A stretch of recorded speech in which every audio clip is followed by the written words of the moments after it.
할렐루야. 오늘 사생결단. 너무 극단적인가? 사생결단 절교라는 제목으로 말씀으로 은혜를 나누고자 합니다.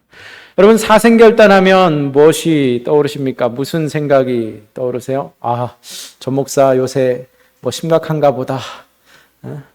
죽을 각오로 뭔가 덤비나 보다 하시는데, 그럴 수 있습니다. 우리 모두에게 해당되는 말씀일 수 있습니다. 사생결단이라는 것은 말 그대로 죽을 각오로 무엇에 임하는 것이 사생결단이죠. 오늘 말씀을 보면 유다 백성에게 어떠한 변화가 일어났는데, 그 변화에는요, 그 내면에는 사생결단의 변화가 있었음을 볼 수 있습니다. 그들이 그냥 단순히 어떠한 상황 앞에 지적으로 또는 감정적으로 움직여서 어떠한 행동을 낳은 것이 아니라 지와 정과 의를 다해서 의지적으로 그들이 결단하며 하나님 앞에 매달림으로써 그들의 삶의 변화가 나타나는 것을 볼 수 있습니다. 지난 시간에 우리가 살펴본 바로는 그러니까 성벽이 재건되고, 그들이 성벽이 재건되다 보니까 이제 다 됐구나, 우리가 궁극적으로 목표했던 바를 달성하니까 이제 끝났구나 싶었는데, 그것이 전부가 아니더라라는 것을 깨달았습니다. 그들이 자발적으로 학사 에스라를 찾아가서 우리에게 하나님의 말씀을 가르쳐 주십시오, 우리에게 하나님의 말씀을 읽어 주십시오 하면서 영적 각성이 일어났다는 것을 살펴보았습니다. 그들이 하나님의 말씀을 듣는 순간, 우리가 잘못 살았구나, 우리가 잘못하고 있었구나, 이것이 문제였구나 깨달아지면서 그들은 여호수아 시대 이후로 한 번도 지키지 않았던 초막절을 다시 지키게 되었다라고 살펴보았습니다. 초막절은 출애굽하게 하신 하나님을 그들도 그 편안한 집을 뒤로하고 텐트 생활을 하면서 일주일 내내 무교봉을 먹으면서 하나님의 은혜를 되새기는 절기였습니다. 그 초막절을 그들이 정말 오랜만에 하나님의 명령에 따라 지키고 난 뒤에 그들 안에 다른 변화가 나타나는 것을 경험하는데, 그것이 오늘 말씀 속에서 우리가 오늘 시간상 1절부터 6절까지만 읽었지만 사실 9장 전체의 내용이다라는 것을 알 수 있는데요. 그것이 오직 말씀을 통해 심령이 새로워질 필요가 있다는 것을 깨달았던 이들은 이제 신앙적인 방향을 다시 확립하는 것을 볼 수 있습니다. 이 9장 말씀은요, 앞에 느헤미야 1장부터 뒤에 마지막 장 13장까지 중에서 어떻게 보면 가장 중요한 말씀을 담고 있는 9장입니다. 9장에는 어떠한 일이 일어나느냐, 그들의 신앙적인 방향을 다시 정립하는 내용이 9장에 담겨 있습니다. 외적인 필요가 채워지고 났더니 내면이 채워져야 했고, 내면이 채워지다 보니까 영적으로 그들에게 변화가 일어나다 보니까 반드시 일어나야 하는 모습이 오늘 9장에 소개되고 있습니다. 이쯤 되면 도대체 뭐냐? 무슨 얘기를 하려고 이렇게 질질 끄느냐? 하시겠는데, 무슨 변화가 일어났느냐? 오늘 그 힌트는요, 제목에 있습니다. 오늘 말씀 제목이 뭐예요? 사생결단 뒤에 뭐가 있어요? 한 단어가 붙었죠. 절교입니다. 절교. 이것도 굉장히 참 제가 고르면서 설교 제목을 붙이는 게 저에게는 상당한 스트레스입니다. 내용을 함축하고 있으면서 그러면서도 또 너무 부진하지 않아야 되고, 그러니까 이제 좀 고르는 데 있어서 되게 신경을 쓰는데, 절교. 오늘 물론 본문 중에 나오는 단어입니다. 근데 절교하면 굉장히 어감이 세잖아요. 절교가 뭡니까? 누군가의 관계를 끊는 것이 절교 아니에요? 그런데 우리는 그러면 누구와 절교를 해야 되느냐? 오늘 말씀대로라면 모든 이방인과의 절교입니다. 2절에 나오고 있죠. 근데 이 이방인과의 절교, 그러면 우리에게 해당되는 절교는 뭐냐? 이 절교가 뭘까? 절교했는데 우리도 절교를 해야 되는데 이 이방인들이 그럼 과연 누구냐? 제가 일주일 내내 이 말씀을 곱씹으면서 묵상하는 가운데 이 단어가요, 상당한 부담으로 다가오는 거예요. 절교는 딱 정했어요, 마음에. 그런데 이 이방인이 계속 걸리는 겁니다. 그럼 우리가 뭐 믿지 않는 사람들이랑 절교하고 살라는 거야? 그건 아니잖아. 그럼 과연 이 누구와 절교, 무엇과 절교를 하라는 거냐? 오늘 말씀 속에서 한번 살펴보도록 할까요? 이들이 학사 에스라를 통하여서 하나님의 말씀을 온종일 서서 들으면서 우리 지난주 내용이죠. 아멘 아멘 하면서 순종하는 그런 모습을 보였어요. 하나님의 말씀 앞에 그들이 그렇구나 깨달아지는 순간 아멘 아멘 아멘 하면서 그들이 응답하였다 했어요. 그러고 나서 그냥 깨달아지는 것으로 그치면 사실 아무 소용이 없습니다. 깨달아지는 것으로 그쳤다면 영적 각성은 일어나지 않습니다. 영적 각성이라고는 할 수 있지만 부흥까지는 이어지지 못하겠죠. 근데 오늘 말씀 속에서 그들이 말씀으로 깨달아지고 난 뒤에 나타난 행동이 있는데 이것이 오늘 우리에게도 나타나야 하는 모습이겠죠. 무엇이냐? 1절 말씀을 한번 다시 주목해서 보실까요? 1절 말씀을 함께 읽어보겠습니다. 시작. 그달 29날에 이스라엘 자손이 다 모여 금식하며 굵은 베옷을 입고 티끌을 무릅쓰며 이스라엘 백성이, 유다 백성이 한 행동에 주목해서 보시기 바랍니다. 먼저 그들이 한 게 뭐예요? 다 모였다 했습니다. 29날, 그달 29날, 즉 7월 24일인데요. 우리 달력으로 하면 1월 24일이에요. 근데 이들에게 있어서 이 24일이라는 것은 그 앞에 무슨 일이 있었어요? 앞서 말씀드렸지만 초막절이라는 것을 지킨 후입니다.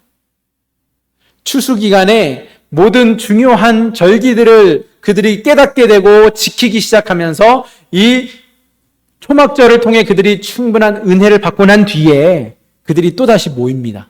다시 모였어요. 그런데 모여서 하는 행동이 무엇입니까? 금식하였다 했어요. 누가 시켰어요? 아니요. 자발적으로 금식에 돌입합니다. 금식하고 굵은 베옷을 입고 티끌을 무릅쓰며 하나님 앞에 나오는 모습인데 다 모였다는 거는요. 그들이 한 마음이 되었다라는 것을 의미하는 거죠. 누군가 소집해도 모이는 사람들은요. 거기에 동의하는 사람들이 모이는 거거든요. 공감하지 않으면 동의하지 않으면 아무리 오라고 해도 안 가잖아요. 모이지 않잖아요. 그런데 모였다라는 것은 마음이 하나가 되었다라는 것을 의미합니다. 이들이 한 마음으로 남녀노소 할 것 없이 다 구분 없이 다 자발적으로 의지적으로 모였습니다. 그리고 그들이 모인 그 모습 안에는 지금 자신들이 처한 상황을 그 어느 때보다 그 누구보다 잘 파악하고 자신들의 죄에 대해서 자각하고 전심으로 하나님을 찾고 있는 모습을 볼 수 있어요. 빛이신 하나님을 그들이 만나게 되니까 어둠 속에 있었을 때는 나의 이 죄성이, 나의 더러움이, 나의 죄가 나타나지 않아서 몰랐었는데 하나님 앞에 서니까 내가 더럽더라는 거예요. 내가 죄인이더라는 거예요. 그것이 깨달아졌습니다. 그것이 깨달아지니까 하나님 앞에서 그들이 자신들의 죄를 어떻게 해요? 낱낱이 자복하는 모습을 보이고 있습니다. 그리고 그것은 어떠한 구체적인 행동으로 나타났느냐? 금식하였습니다. 사람들이 언제 금식하죠? 금식이라는 게 과연 뭡니까? 그냥 단순히 우리가 식음을 패하는 게 금식입니까? 음식을 안 먹으면 그게 금식일까요? 모든 즐거움을 그치고 죽기 살기로 매달리는 것이 바로 금식입니다. 우리 성도님들은 마지막으로 금식한 게 언제입니까? 그때는 무엇 때문에 금식하셨을까요? 그만큼 하나님 앞에 다른 방법이 없기 때문에 죽기까지 매달리겠다는 의지가 금식 아니었습니까?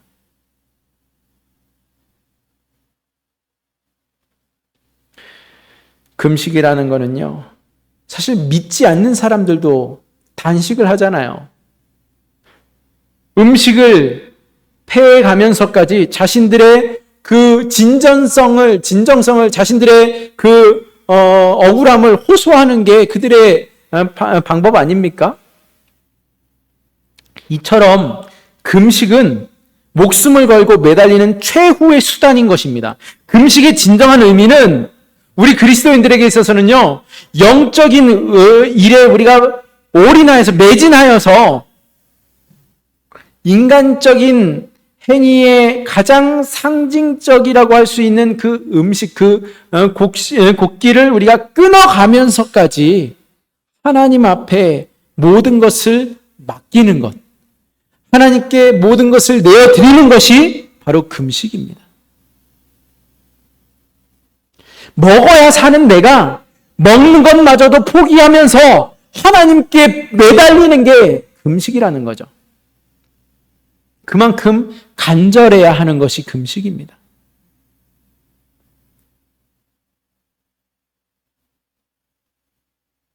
금식에는 어떠한 고백이 있냐면 나의 삶의 주관자는 하나님이십니다 라는 고백이 담겨 있습니다. 하나님이 아니고서는 내가 굳이 금식할 이유가 없어요.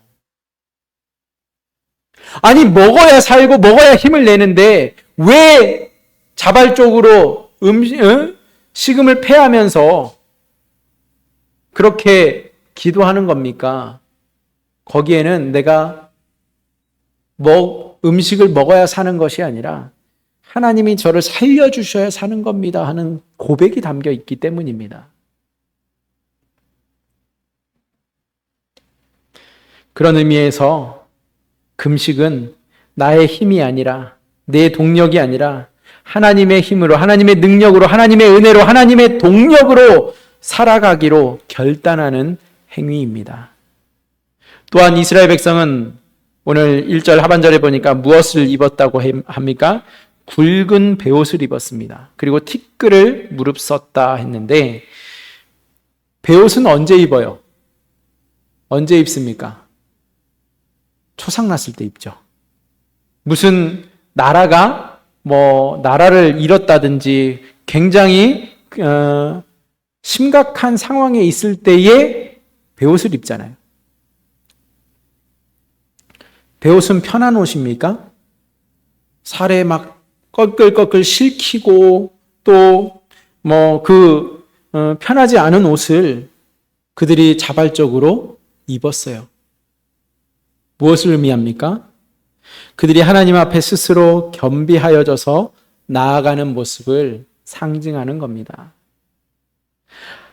우리의 죄가 얼마나 하나님 앞에 큰 죄인지 깨달아지니까 그 하나님 앞에 하나님 잘못했습니다. 하나님 우리를 용서해 주세요 하면서 나아가는데 그냥 입술로 말로 고백하는데 그치는 것이 아니라 금식하고 베옷으로 갈아입고 하나님 앞에 잿더미를 떠안으면서 초상난 그 집의 모습을 그들이 재현해 가면서 하나님 앞에 자복하는 모습을 보이고 있다라는 겁니다.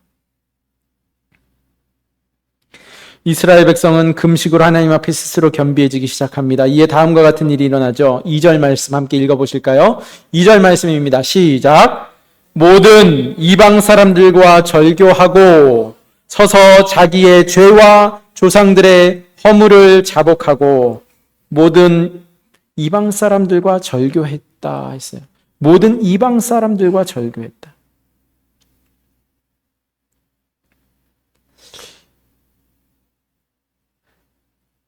절교했다라는 것이 오늘 말씀의 핵심 포인트입니다. 그럼 나는 이 절교해야 할 대상이 무엇일까? 내가 무엇과 절교해야 할까? 생각하다 보니까 물론 우리 각 개인에게 다 다를 것입니다. 그런데 근본적인 것은 무엇이냐? 하나님을 인정하지 않는 죄. 이방인들은 왜 이방인이에요? 하나님을 모르는 사람들이기 때문에 이방인입니다. 하나님을 인정하지 않는 이들입니다.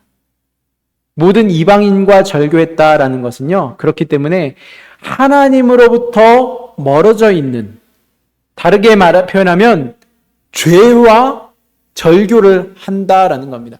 죄의 근원과 절교를 한다는 거예요. 이스라엘 백성이 가나안 땅에 들어갈 때에 하나님께서 그 가나안 주민들을 어떻게 하라고 말씀하셨는지 기억하십니까?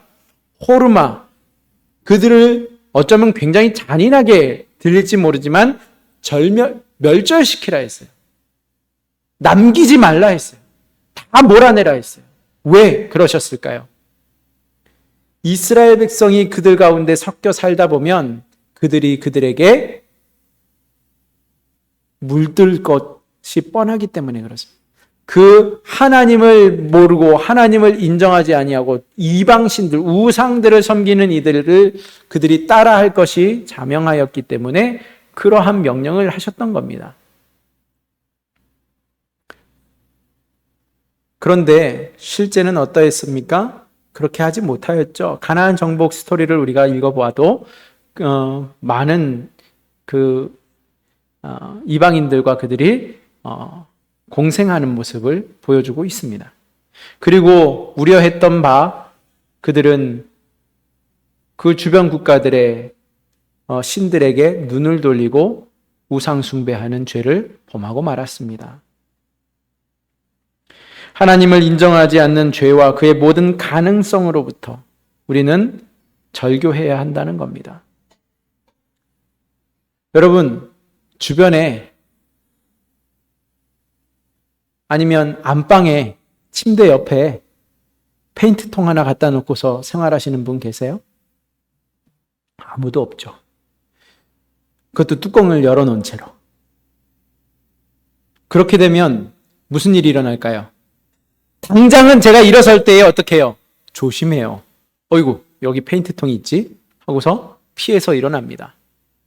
그런데 그 통이 거기에 있으면 어떻게 돼요? 주의하고서 살아가지만 어느 순간 신경을 다른 데에 빼앗기면, 부주의하게 되면 어떻게 돼요? 일어서다가 그 페인트통을 차게 될 것이고 그 페인트는 엎어져서 주변을 다 더럽게 만들 것입니다. 죄가 그렇다는 거예요.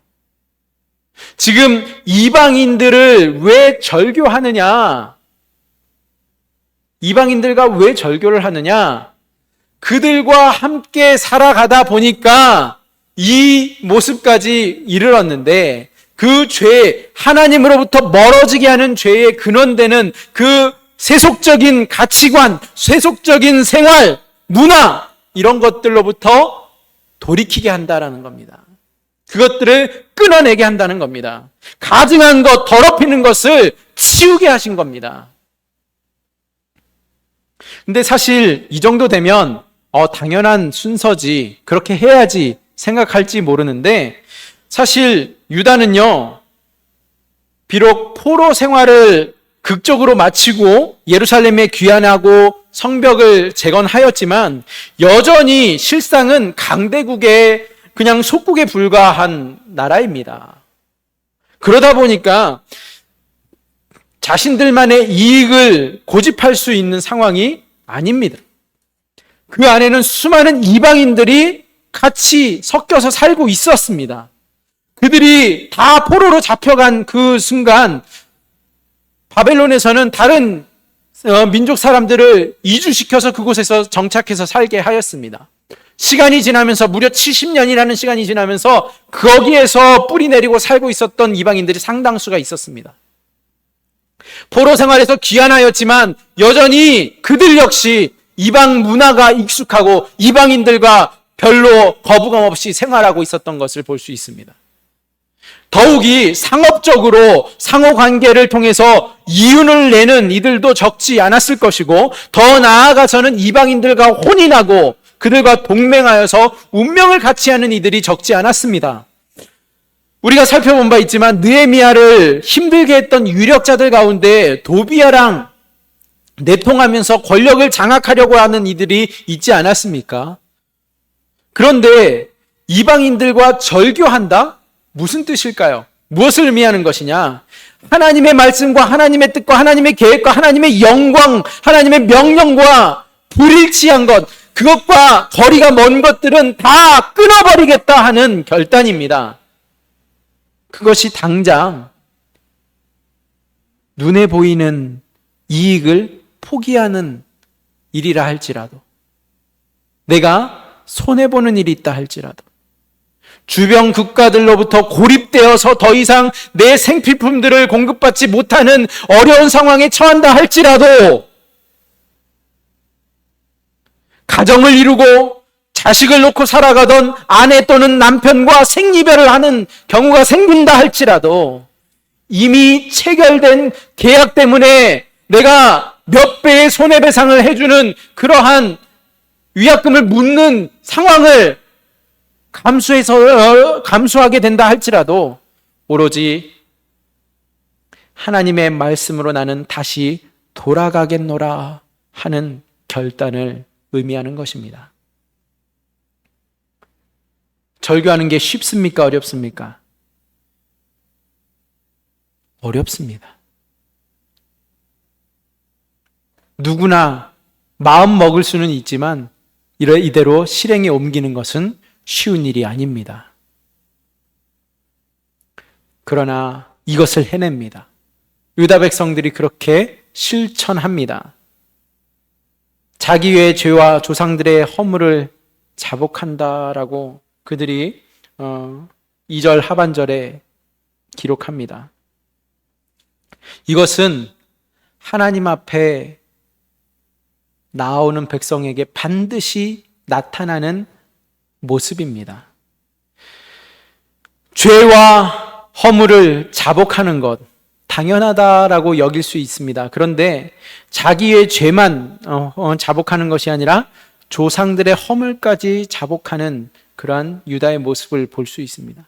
언제부터인가 우리는요, 회개를 너무 부담스럽고 거추장스러운 단어로 여기고 살고 있는 것이 아닌가 싶습니다.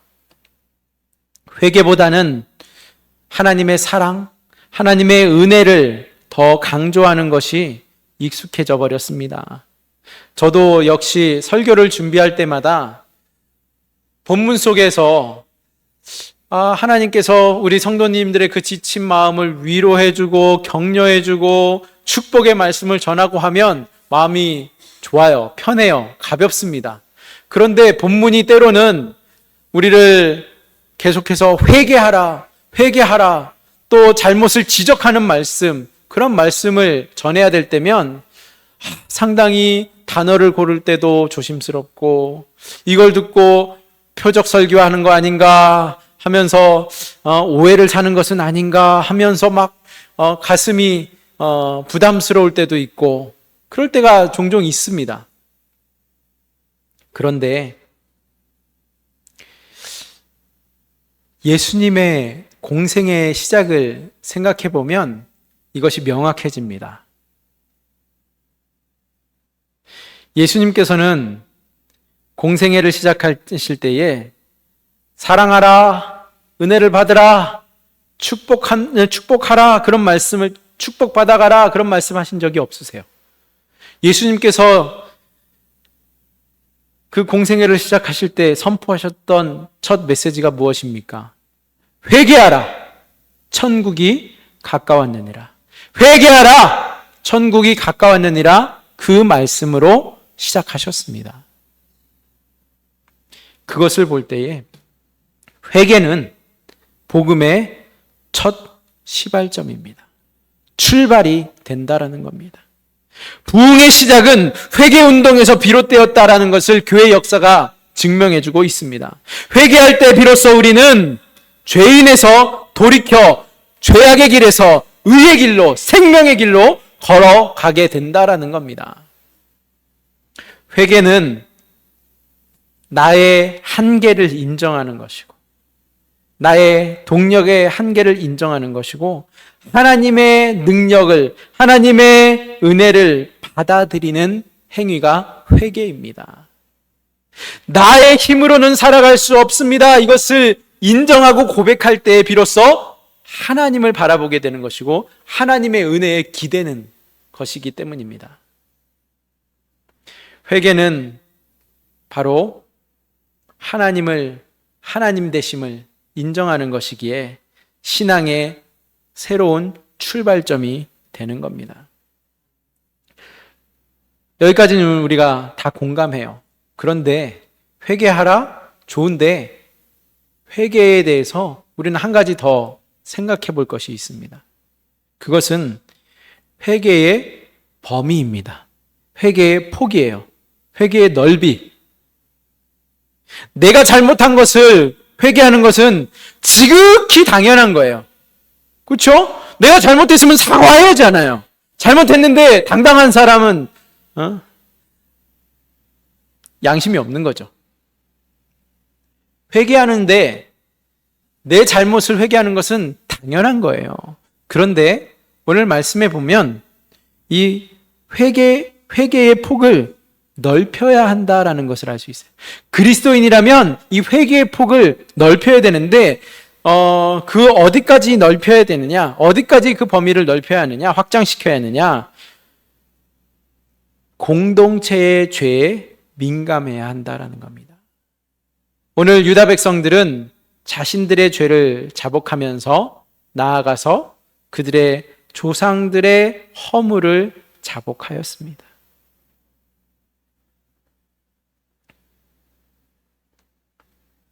가족 중에 한 명이 죄를 지으면 가족 구성원 모두가 그 잘못을 통감하고 아파하는 것이 당연한 것인 것처럼 우리 영적인 가족의 일원들에게서도 똑같이 우리가 공감하고 동감하고 아파할 줄 알아야 한다는 것입니다.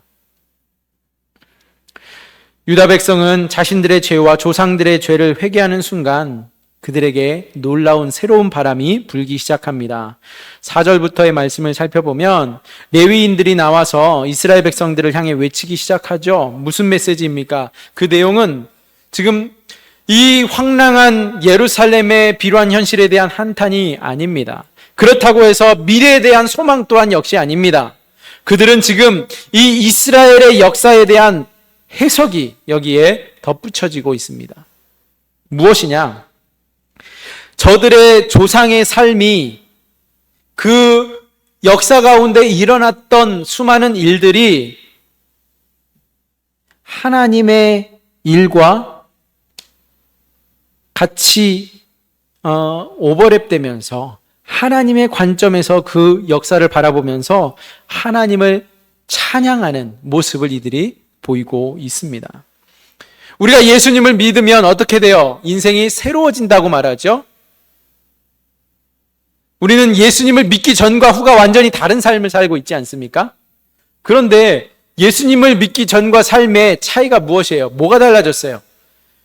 많은 사람들은 이 뜻을 오해합니다. 그래서 가난했던 사람이 예수 믿고 부자가 되고, 또는 병들었던 사람이 건강해지고, 또는 자식의 삶이 엉망이었던 사람이 자식들이 막 이제 회복되고 출세하고 그래야만 예수 믿기 전과 후가 명확하게 새로워졌다, 달라졌다 생각을 하는데 우리는 그런 것이 아니다라는 것을 알고 있습니다. 예수를 믿는다는 것은 어떠한 비루했던 과거를 보상받는 방편이 아닙니다. 그렇다고 해서 우리가 다 그냥 집단적으로 기억상실증에 걸려가지고 옛날에 그 모든 아픔은 다 잊어버리고 이제 리셋돼가지고 새로운 삶을 사느냐? 그것도 아니죠. 그럼 무엇이 새로워진 것이냐? 예수 믿는 자들에게 무엇이 변한 것이냐? 그것은 과거의 일들이 새롭게 해석되어지게 되었다라는 겁니다. 하나님의 관점에서 일들을 바라보게 되었다는 겁니다. 그러다 보니까 내 삶에 있어서 나를 힘들게 했던, 내가 힘들었던, 불편했던 시간들, 사건들이 하나님의 관점으로 해석되다 보니까 그것들이 왜 나에게 필요한 시간이었는지, 그것들이 나에게 어떠한 의미였는지가 진정한 의미를 발견하게 된다라는 겁니다. 인생이 해석을 거쳐서 새롭게 쓰여지는 것입니다. 비록 동일한 일들도 새로운 관점에서 보면 새로워지는 법입니다. 이것이 바로 신앙의 신비입니다. 이스라엘 백성은 오늘 이러한 신앙의 신비를 새롭게 경험합니다. 비록 포로 생활로 황폐해진 환경을 보고 답답함을 떨칠 수 없었던 그들이지만 그들에게 하나님이라는 존재가 이제 그들 안에 눈에 선명하게 들어온 것입니다. 하나님이 비로소 보이기 시작한 겁니다. 그러다 보니까 오늘 우리가 읽지는 않았지만 아브라함 때로부터 시작된 하나님의 은혜가, 또 광야의 생활 가운데 그들이 경험하였던 하나님의 은혜, 끊임없이 불순종을 반복하던 그들에게, 되풀이하던 그들에게 하나님께서는 여전히 오늘까지 그들을 멸하시지 아니하시고 기다리셨다는 은혜를, 그 사실을 발견하게 된 것입니다. 이스라엘 백성들은 자신들의 그 현재의 막막한 처지에 좌절하지 아니하고 오히려 이제껏 자신들의 잘못에 대해서 더욱 깊은 성찰을 해내는 것을 보입니다. 하나님의 은혜가 그들의 삶에 스며들어 있다라는 것을 그들이 비로소 발견하게 된 것입니다. 말씀을 정리합니다. 수십 년을 기도해 왔지만 변하지 않는 우리 식구 때문에, 가족 때문에, 또는 성도 때문에 속상해한 적이 있으십니까? 어쩌면 한편으로는 그들을 여전히 미워하고 놓아버리고 싶은 마음이 있으실지도 모릅니다. 그때에 우리가 그 가족의 일원을 위하여서, 그 성도를 위하여서, 교회를 위하여서, 공동체를 위해서 회개해 보시기 바랍니다. 예수를 모르고 살아가는 가족들의 죄를 위해 간절히 회개해 보시기 바랍니다. 그럴 때에 비로소 새로운 하나님의 역사가 우리의 삶 가운데 일어날 줄 믿습니다. 그리고 하나님의 존재를 나누어 보시기 바랍니다.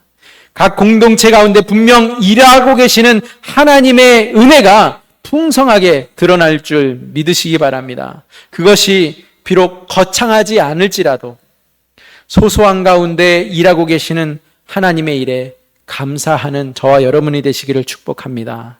그리하면 오늘도 여전히 역사하시는 하나님께서 우리 성도님들의 삶을 주님 안에서 개혁을 이루는 느헤미야로 사용하실 줄 믿습니다. 그것이 비록 더디다 할지라도 살아계신 하나님의 말씀을 듣고 힘을 내시는, 주님 앞에 모든 죄의 근원과 절교하기로 결단하는 저와 여러분이 되시기를 주님의 이름으로 축원드립니다. 하나님 아버지 감사합니다. 하나님, 이스라엘 백성이, 유다 백성이 하나님 앞에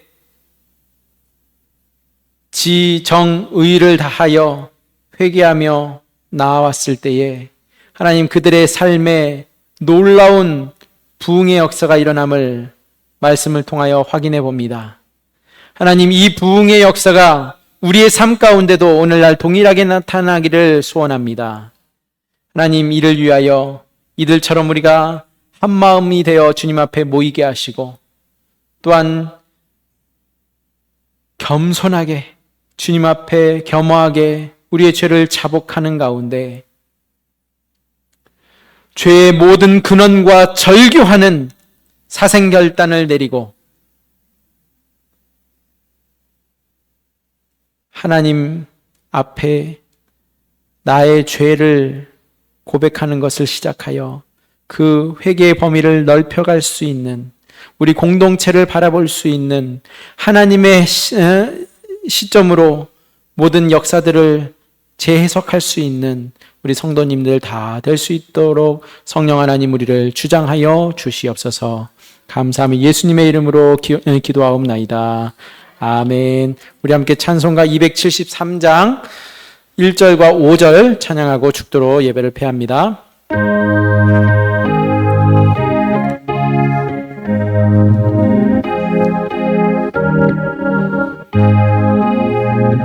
나 주를 멀리 떠났다 이제 옵니다. 나 죄의 길에 시달려 주여 옵니다. 나 이제 왔으니 내 집을 찾아 주여 나를 받으사 맞아 주소서. 나 바랄 것이 무언가 우리 주 예수 날 위해 죽임 당하심 믿고 옵니다. 나 이제 왔으니 내 집을 찾아 주여 나를 받으사 맞아 주소서. 아멘. 죄송합니다. 축도 전에 교회 소식을 제가 빠뜨렸네요. 아무도 말씀을 안 주셔가지고 넘어왔는데 교회 소식 전해드리고